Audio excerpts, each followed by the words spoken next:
বন্ধুরা, আমি মৌ মাল্টিফ্লেভার চ্যানেলে আমি তোমাদেরকে আবার একবার অনেক অনেক স্বাগত জানাই। আশা করি তোমরা সকলে ভালো আছো। আজকে আবার আমি একটা নতুন টিপস ভিডিও নিয়ে চলে এসেছি। আশা করব আজকের ভিডিওটা তোমাদেরকে খুব ভালো লাগবে। আর আজকের ভিডিওটা একটু অন্যরকম। ভিডিওর প্রথমেই আমি তোমাদের সাথে একটা সিম্পল কেকের ডিজাইন শেয়ার করলাম। কেমন লাগলো তোমাদেরকে ডিজাইনটা জানিও। আর আজকে আমি তোমাদের সাথে শেয়ার করব, দেখো এই রকমের ক্যান্ডেল কিন্তু আমরা বাড়ি বাসা সাজাবার জন্য কিন্তু কিনে আনি, কিন্তু এটা আমরা বাড়িতেই কিন্তু ওয়েস্ট জিনিস দিয়ে বানিয়ে নিতে পারি। কিভাবে বানালাম তোমাদের সাথে এই টিপসগুলোই শেয়ার করব। আশা করব আজকের ভিডিওটা তোমাদের খুব উপকারে লাগবে।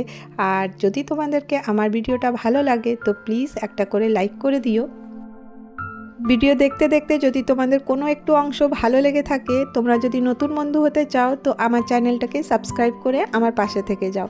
তো দেখো আমি এখানে কিছু ক্যান্ডেল নিয়ে নিয়েছি। তোমাদের ঘরে যদি পুরানো ক্যান্ডেল থাকে, বাচ্চা ছোট ছোট টুকরোগুলো, সেগুলো নিয়ে নেবে। নিয়ে এর মধ্যে যে এই সলতে টাইপের আছে ওটাকে বার করবার চেষ্টা করবে, না বার করলেও এটাকে গরম করলে কিন্তু ওটা ইজিলি বেরিয়ে যাবে। তো আমি দেখো এটা গরম করতে বসিয়ে দিয়েছি। এটা তোমরা ডবল বয়লারেও করে নিতে পারো, কিন্তু ঠান্ডার জন্য খুব তাড়াতাড়ি জল ঠান্ডা হয়ে যাচ্ছে, সেই জন্য আমি এখানে গ্যাসেই কিন্তু এটাকে গরম করে নিচ্ছি। তো দেখো এটা লিকুইড হয়ে যাবে, তারপরে একদম জলের মতন। তো এরপরে আমি কি করছি তোমরা দেখো, এখানে আমি একটা পাত্রে ঠান্ডা বরফ জল নিয়ে নিয়েছি। আর এখানে আমি ক্যান্ডেলটা যেটা লিকুইড আছে ওটাকে আমি আঙুলের মধ্যে এইভাবে চুবোচ্ছি। আর চুবিয়ে আমি এইভাবে খালি এর মধ্যে লাগিয়ে দিচ্ছি। দেখো কত ইজিলি বেরিয়ে যাচ্ছে, আর বানাতে খুব মজা আসছিল। দেখো আমি এটাকে কালার করবার জন্য আমি এখানে একটা ক্রেয়নের কালার নিয়ে নিয়েছি, ছোট্ট টুকরো। আর এই ক্রেয়নটাও এর মধ্যে দিয়ে দিলাম। তো এটা যখনই দেবো দেখো এটা ইজিলি গলে গেল।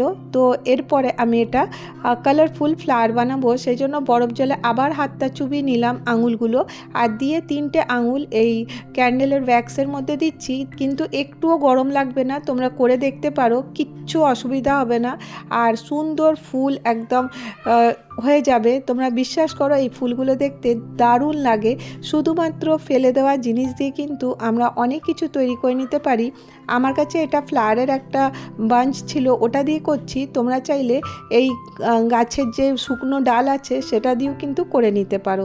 তো দেখো খুব ইজিভাবে এই ফ্লাওয়ারটা তৈরি হয়ে যায়। এটা করতে কিন্তু কোনো পরিশ্রমও লাগছে না, আর কোনো সময়ও লাগছে না। জাস্ট খালি আমি ক্যান্ডেলগুলোকে গরম করলাম আর ওটা লিকুইড করে এইভাবে হাতে দিয়ে দিয়ে আমি ফ্লাওয়ারটা বানিয়ে নিচ্ছি। আর দেখো এইভাবে ঠান্ডা জলে ডুবাবো, আর তারপরে আবার এই ওয়্যাক্সটার মধ্যে হাতটা ঢুকিয়ে নেব। তো দেখো আমার সব ফুলগুলো করা হয়ে গেল। তোমরা চাইলে এই অরেঞ্জের জায়গায় ইয়েলো করতে পারো, পিঙ্ক করতে পারো, যে কালার তোমাদের পছন্দ সেই কালারের কিন্তু তোমরা ফুলটা করে নিতে পারো। আমি তোমাদেরকে সামনে থেকে দেখাই কি সুন্দর লাগছে দেখো। তো ইজিভাবে এটা তৈরি করে নিতে পারো। আরেকটা টিপস আমি তোমাদেরকে শেয়ার করি। তো দেখো আমি আরেকটা সাদা আর হোয়াইট এই দুটোর কম্বিনেশনও আমি তোমাদেরকে দেখিয়ে দিচ্ছি। দেখো ইজিভাবে কিন্তু এটা হয়ে যাচ্ছে। এরপরে দেখো আমি এখানটাতে সাজিয়ে রেখেছি, কেমন লাগছে তোমরাই বলো, কি সুন্দর লাগছে বলো।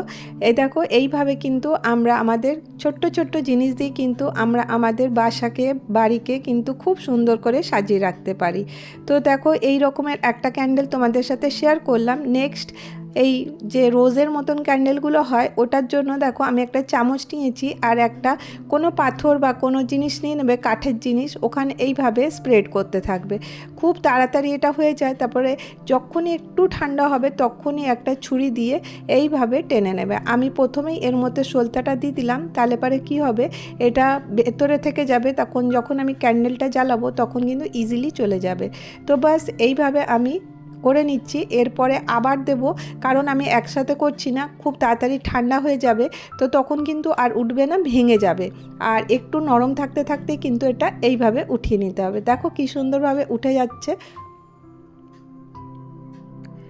তোমাদের যতগুলো প্যাটেল দরকার এইভাবে কিন্তু দিতে থাকবে, আর চাকু দিয়ে এইভাবে উঠাতে থাকবে। তো দেখবে একদম ইজিভাবে উঠে যাচ্ছে, কোনো সমস্যাই হচ্ছে না।